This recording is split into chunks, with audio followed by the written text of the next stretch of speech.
I want to share what I think is a beautiful insight about Jewish unity at this time that the Jewish people have come together, and we are so desperately in need of this ongoing, incredible outpouring of unity between all of us around the world.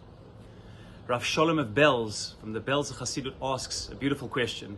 He says every Monday and Thursday, before we put back the Torah, the public Torah reading, we say 5 different tefillot which begin Yehi Ratzon, God, may it be your will, and we daven for certain things while we have the Torah in our hands.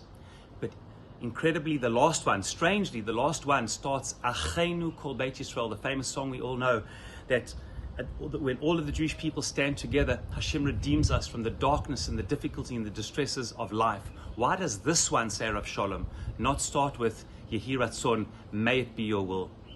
Explains so beautifully Rav Shalom, because when the Jewish people are Achenu Kol Beit Yisrael, when we stand together, that in itself is a time of goodwill.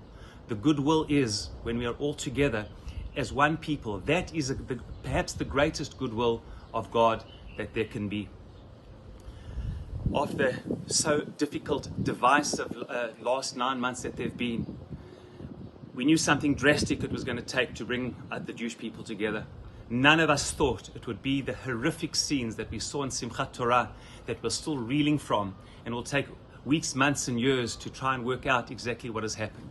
But after everything, somehow, these terrible events, and there's still so much more to come, please God, of good things for the Jewish people, have brought the Jewish people together as one. Our differences have been put aside. We are standing as one. We are Achenu Kol Beit Yisrael, an incredible outpouring of solidarity all around the world. And this is the great Yehi Ratzon. It is the great will of God, goodwill of God. It's a time of incredible goodwill.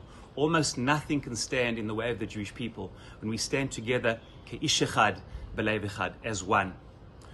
We know this week's parsha, there is a strange comment that Rashi he quotes from the Talmud in Masechet Chulin, Daf 60, Daf Samach. We know it says in the Psukim on the 4th day that when God created the sun and the moon, it says He created the 2 Me'orot HaGdolim, the 2 great lights. But when He created them, He calls the sun the great, the big light, and the moon the small light. How come they're called 2 big lights and then the big and the small light? How did the big become small? What happened to the moon? And famously Rashi says the moon became small, was made small. It was intended to be big because the moon said to God, so to speak, there isn't place for 2 big lights. There can only be one whose light shines.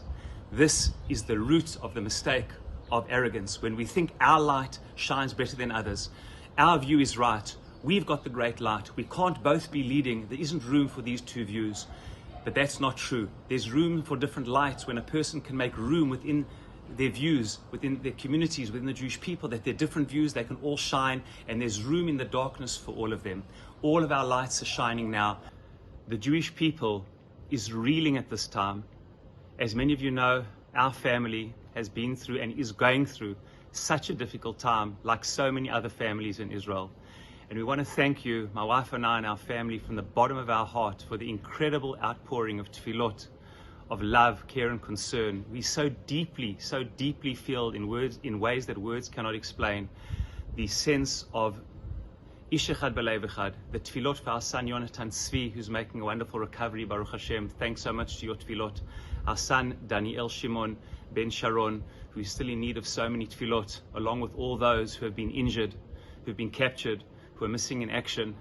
And this Shat Ratzon, which has come together of all of us as one, is a time of Achenu Kol Beit Yisrael. It is this that ultimately that we said so many times during the Aseret Yemei Teshuvah, where we said, Avinu Malkeinu Tehei Hasha Azot, let this time be Shat Rachamim Milfanecha, let it be a time of Ratzon before you.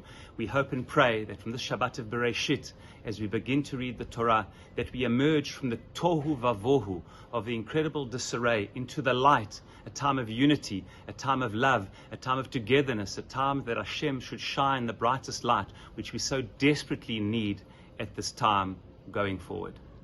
Shabbat Shalom.